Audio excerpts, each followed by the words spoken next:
Assalamualaikum warahmatullahi wabarakatuh. Bersama saya Dengadi Arwan. Siang ini kita berada di tebing Villa Bogor ya, Majene, dan yang menjadi latar suasana ini adalah pelabuhan kota Majene atau Banggai. Nah, hari ini siang ini saya lagi bersama Dr. Rahman Hamid, yang kita kenal sebagai salah satu sejarawan maritim yang bertahun-tahun telah amat fokus pada sejarah pelayaran dan tentu saja kemaritiman di Sulawesi Barat atau di Mandar. Apa kabar ini, Pak Dokter? Ya, alhamdulillah sekarang bisa pulang lagi ke Mandar. Iya, pulang ke kampung halamannya ya. Ya. Ya. Diskusi kita ini berkaitan dengan seminar internasional kemarin yang itu membahas atau membincang mengenai peranan pelaut Mandar atau para saudagar ya, saudagar Mandar dalam ekosistem jalur rempah Nusantara. Ya.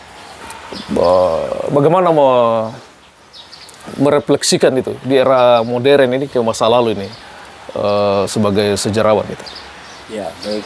Jadi Pak Adis, kita kan sekarang sedang giat untuk menyiapkan jalur rempah menjadi warisan budaya dunia kepada UNESCO. Ya.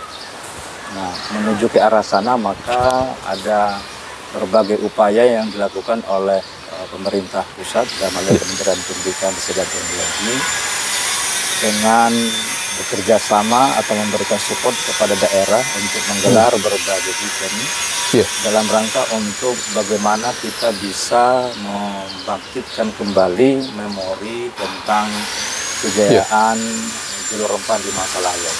Nah, sejauh ini kalau kita membicarakan mengenai jalur rempah, yang paling banyak kita temukan di dalam literatur adalah kehadiran bangsa Eropa. Bangsa Eropa, ya. Bagaimana mereka memainkan peran di dalam membangun perdagangan dan jalur rempah. Seolah-olah bangsa kita, Indonesia, itu hanya menjadi penonton saja. Padahal kita ini tuan rumah. Iya, betul. Apakah kita hanya berdiam diri saja di rumah dan melihat orang yang lalu lalang membawa rempah-rempah kita sampai ke yang tamu-tamu itu kan?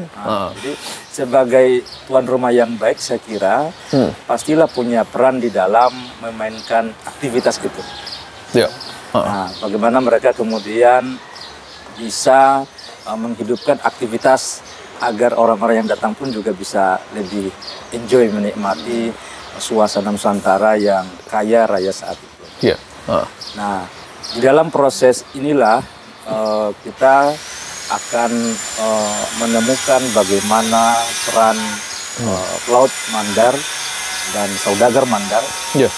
Saya menyebut pelaut dan saudagar karena ada pelaut yang memang murni membawa perahu, ada pelaut yang berdagang. Nah, pelaut yang berdagang itu disebut saudagar. Yang menjalankan dua hal yang bersamaan ya? Ini sangat bergantung kepada manajemen pelayaran pada masa itu. Ada memang laki-laki Mandar itu yang memang bekerja hanya sebagai pelaut saja, membawa perahu karena melayani angkutan. Tetapi juga mereka berdagang. Ada juga yang berdagang. Jadi pelaut sekaligus pedagang. Jadi pelaut saudagar. Kira-kira kalau kita boleh menyebut itu.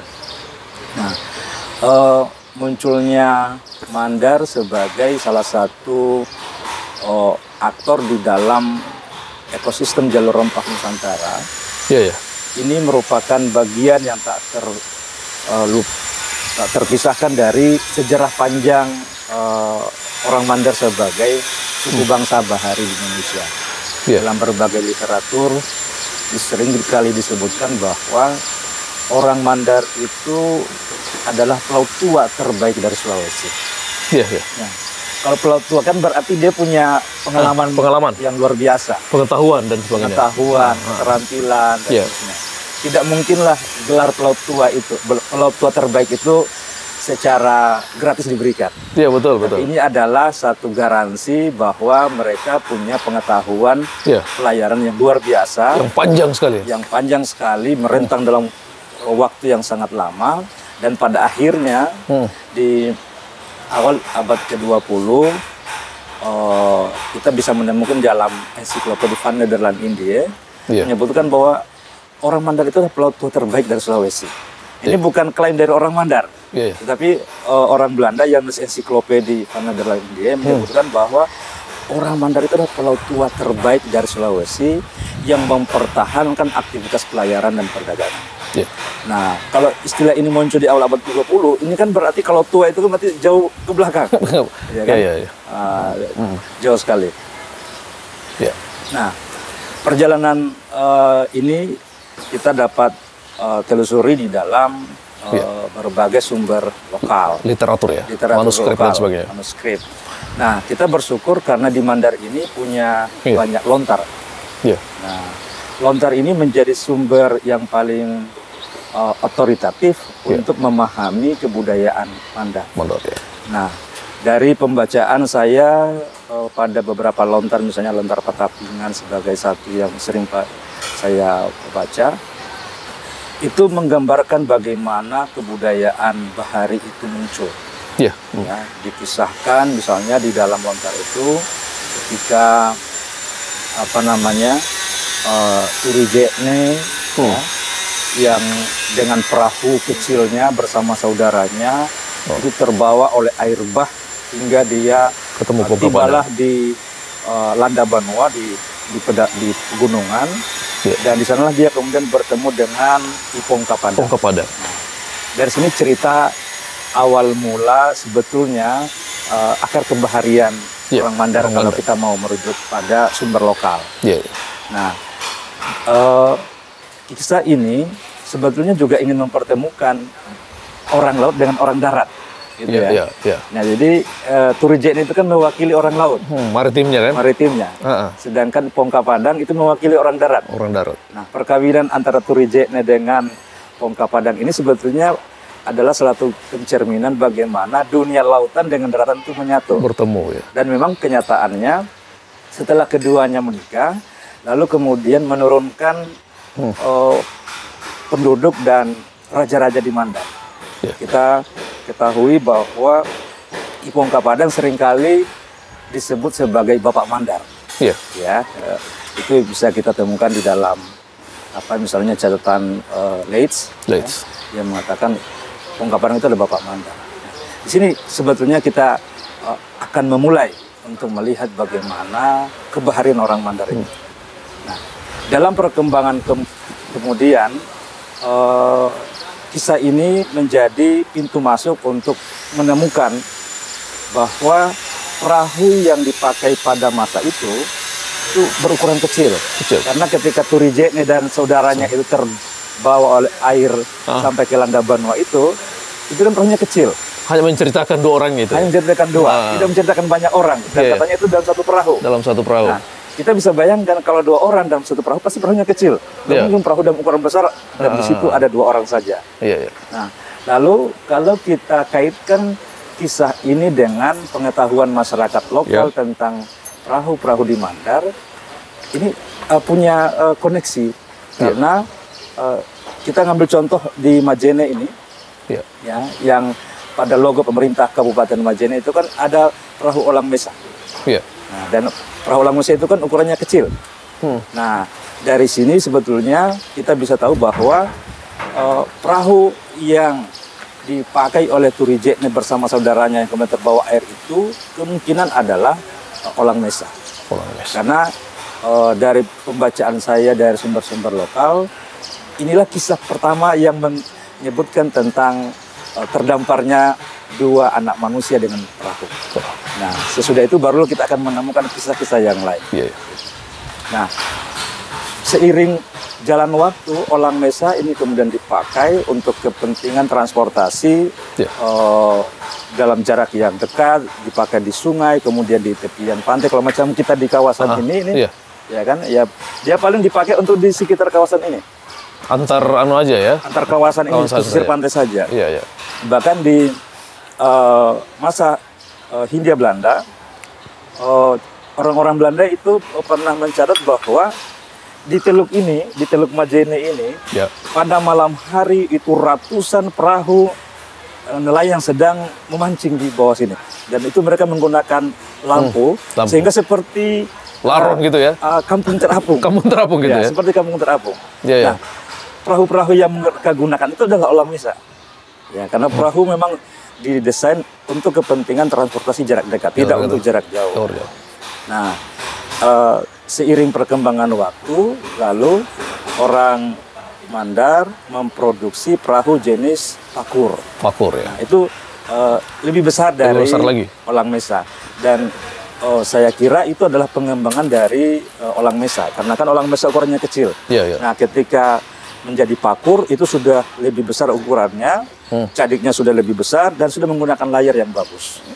Nah, ini satu tonggak.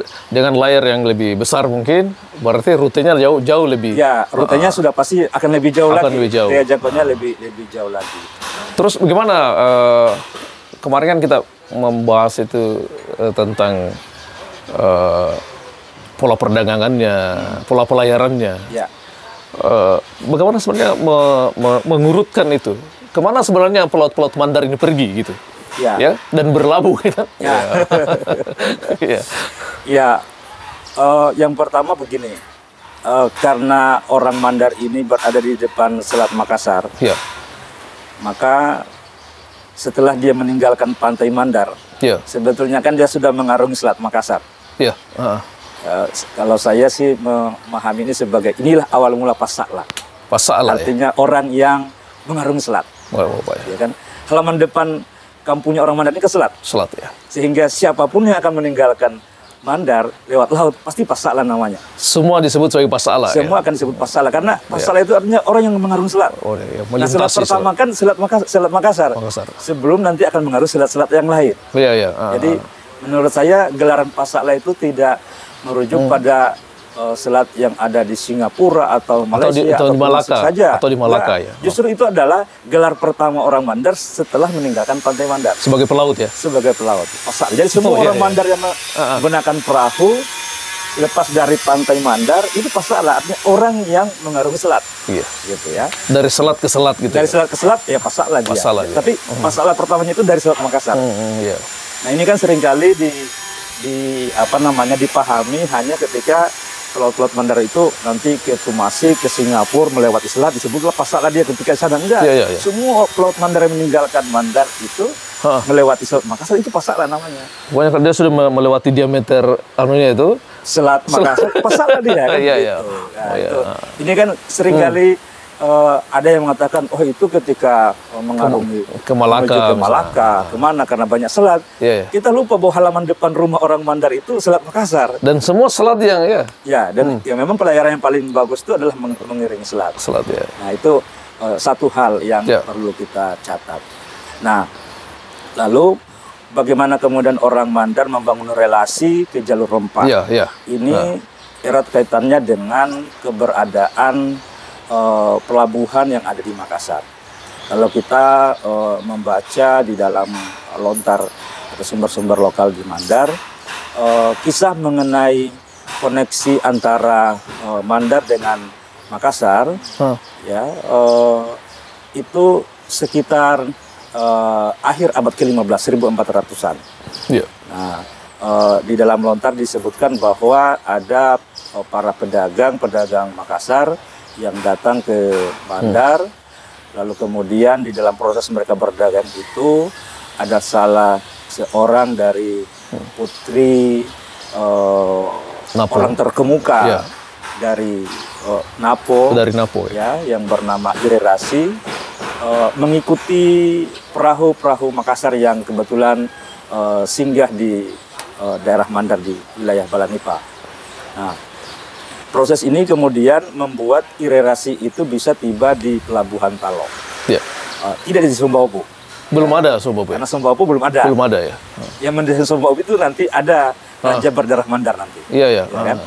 Nah, jadi ketika itu dia singgahlah di di Talo. Karena kerajaan Talo itu sejak awal berdiri sudah berorientasi maritim mulai sekitar abad ke-14 atau 15. Jadi ini kerajaan yang memang didirikan langsung berorientasi maritim karena dia di muara Sungai Talo. Betul. Nah, jadi Irerasi itu tiba di di Talo, lalu sampai di sana dia diambil dan dipelihara oleh salah seorang saudagar, seorang orang terkemuka lah, ya, bangsawan di sana ya. Di sana diambil, dipelihara, dan setelah besar ternyata karena ilustrasi ini cantik, maka putra atau raja pada saat itu, Batara Goa, jatuh cinta. Dan saya kira ini dimulai ya. Dari sinilah dimulai sebetulnya relasi yang lebih dekat antara Mandar dengan Goa ya. Goa. Dan tak perlulah kita mendebatkan atau mendiskusikan seperti apa kecantikannya. Tapi yang pasti tidak mungkin raja jatuh cinta kepada orang yang biasa-biasa saja. Kalau bukan karena kecantikannya yang luar biasa. Pasti luar biasa. Pasti luar biasa. Karena saya yakin di Makassar banyak yang cantik-cantik. Apalagi Irerasi kan disebut datang dari utara kan? Datang dari utara. Nah, itu. Nah, lalu Irerasi menikah dengan Batara Goa. Lalu lahirlah salah seorang putra dari perkawinan itu adalah Tumapari Sikalona yang kelak menjadi Raja Goa ke-9. Nah, Tumapari Sikalona dalam sejarah Makassar itu dianggap sebagai arsitektur politik maritim Makassar. Karena di masa dialah kerajaan Goa melakukan revolusi secara besar-besaran dalam hal orientasi pengembangan kerajaan. Yang semula kerajaan itu berorientasi darat, agraris, terbatas agraris saja. Oleh Tumapari Sikalona, ibu kota pemerintahannya dari Bukit Tamalate itu dipindahkan ke Sombaopu. Dan itulah awal dari dibukanya pelabuhan Sombaopu. Nah, ini menjadi cikal bakal awal tumbuhnya Makassar sebagai pelabuhan jalur rempah. Mengapa Tumapari Sikalona memindahkan ibu kota pemerintahannya di Sombaopu? Karena pada masa itu aktivitas perdagangan pelayaran rempah-rempah menuju ke Pulau Maluku itu sedang ramainya, ya kan? Dan kita tahu di tahun 1511 Malaka itu dikuasai oleh Portugis, sehingga ada monopoli perdagangan dan pelayaran, menyebabkan sebagian besar orang-orang dari Malaka pindah dan mereka menetap di Makassar. Itu pada yang zaman yang sama ya? Pada zaman yang sama, 1500-an, setelah 1511. Nah, Makassar kemudian tumbuh pesat. Nah, Tumapari Sikalona yang cerdas ini melihat, wah ini potensi bagi pengembangan negeri. Karena jalur rempah ini menawarkan kekayaan dan kesejahteraan bagi masyarakatnya. Nah, lalu kemudian ibu kotanya ditetapkan di Sombaopu, dan setelah itu Tumapari Sikalona membangun persekutuan dengan kerajaan Talo.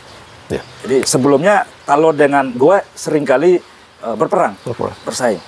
Nah, Tumapari Sikalona lah yang menjalin hubungan dengan Talo, lalu dibuatlah perjanjian persekutuan dalam satu ungkapan Sereata Rua Karain. Satu rakyat, dua raja. Raja Goa bertindak sebagai raja, Raja Talo bertindak sebagai mangku bumi atau semacam perdana menteri. Nah, itu didesain oleh Tumapari Sikalona, Raja Goa yang berdarah Mandar. Nah, ini menarik kaitannya dengan Mandar sebab pada mulanya Tumapari Sikalona itu agak diragukan untuk menggantikan posisi ayahnya sebagai Raja Goa, karena dianggap tidak berdarah 100% Makassar. Tidak 100% bangsawan Makassar. Makassar. Nah, tetapi di antara putra Raja Goa saat itu yang memiliki kecerdasan, pengalaman yang bagus, kepemimpinan, kebijaksanaan, visioner itu adalah Tumapari Sikalona. Sehingga untuk bisa menata negeri Goa yang sedang tumbuh pada saat itu dibutuhkan seorang yang visioner. Nah, putra Raja Goa, Batara Goa yang berdarah Mandar inilah yang kemudian diangkat menjadi raja.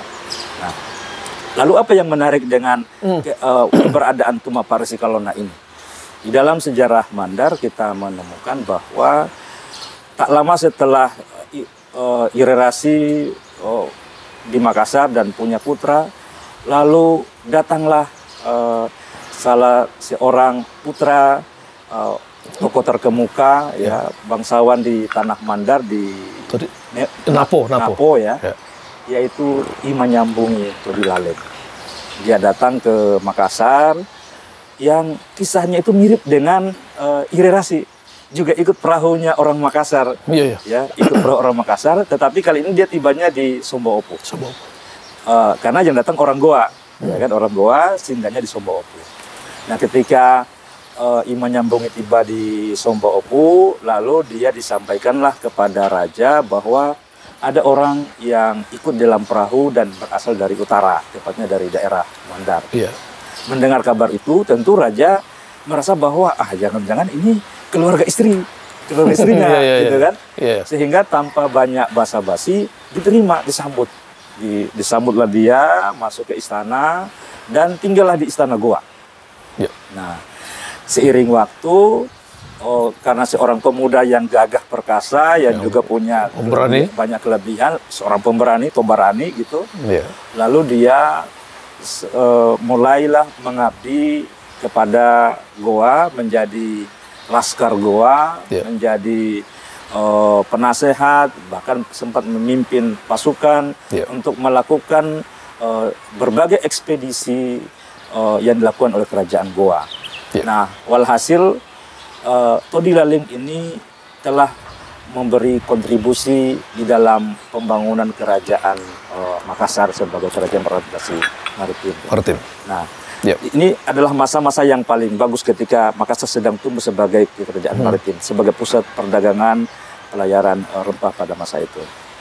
Nah, tapi waktu itu kan di Mandar ini belum karena Todilalem kan masih di sana kan? Atau apakah setelah Todilalem di Goa di sana, itu di Mandar sudah ada perkembangan yang juga signifikan sesungguhnya? Sebetulnya, misalnya dari Pamboang ke Banggai dan sebagainya. Untuk daerah-daerah lainnya, kalau kita baca di sumber-sumber lokal, ya, memang di Mandar, ya, itu sudah ada semacam kesatuan-kesatuan politik lokal yang dalam ukuran kecil, ya. Misalnya di Banggai sudah punya, Pamboang sudah punya, dan Sendana sudah punya. Tapi semuanya masih dalam kesatuan-kesatuan lokal saja, ya, masih terbatas. Nah, lalu kembali ke kisah Todilalem tadi, ya, setelah dia berhasil melakukan ekspedisi, artinya terbukti jiwa pemberaninya, dia mumpuni kan, kepemimpinannya bagus. Lalu dia mintalah kepada Raja Goa bahwa kini saatnya saya ingin pulang kampung, ingin membangun negeri. Jadi ini contoh orang yang berhasil dari seorang Mandar setelah teruji dan bisa menunjukkan kepemimpinan dan keberaniannya di tempat lain kan. Dia bilang saya ingin pulang. Jadi nampaknya dia tidak ingin berlama-lama untuk membesarkan Makassar. Dia juga berpikir bahwa bagaimana kampungnya juga harus dibesarkan. Nah, pulanglah dia, lalu dia mempersiapkan diri untuk pulang. Maka dia membuat perahu Biseang. Ya, membuat perahu di sana.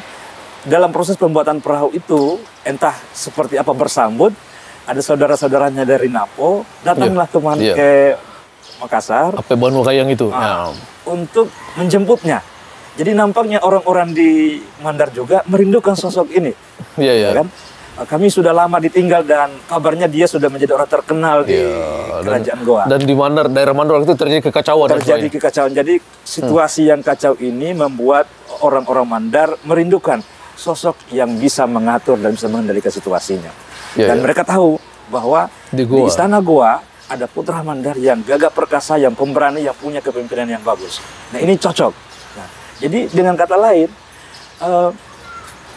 Todilalem ini adalah sosok pemimpin yang dicari, kapabel ya. Jadi dia itu dilamar, dilamar kan? Dia nggak melamar untuk menjadi raja, dia dilamar. Dan yang melamar itu adalah orang-orang dari daerah yang menganggap bahwa dia ini memang layak, sebab riwayat dia sebagai seorang ksatria di kerajaan Goa sudah teruji. Maka perjumpaan kemudian terjadi, lalu pulanglah Todilalem ke Mandar. Nah, ketika pulang di Mandar, ada situasi politik lokal yang sedang kacau bagi Todi Lalin sebagai seorang ksatria yang punya jiwa, nggak mungkin membangun negeri di tengah kekacauan. Maka hal pertama yang harus dilakukan adalah bagaimana mengendalikan situasi. Situasi dikendalikan, dan setelah situasi dapat diatasi, maka dia kemudian diangkat oleh tokoh-tokoh masyarakat, tokoh adat lokal untuk menjadi raja. Jadi dia bukan yang saya harus jadi raja. Dia tidak meminta. Tidak meminta, dia diminta untuk menjadi raja. Ya kan? Kami minta Anda menjadi raja karena dia sudah mampu mengendalikan situasi yang selama ini tidak dapat dikendalikan oleh orang-orang di negerinya. Dialah yang mampu melakukan itu. Maka tokoh-tokoh adat di Balanipa memutuskan mengangkat Todi Lalin sebagai raja mereka atau Maradia.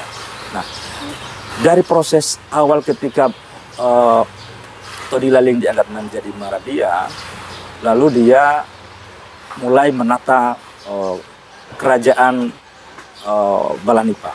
Apa yang dia lakukannya itu mirip dengan apa yang sudah dilakukan oleh pamannya di Makassar. Itu Maparesi Kalona.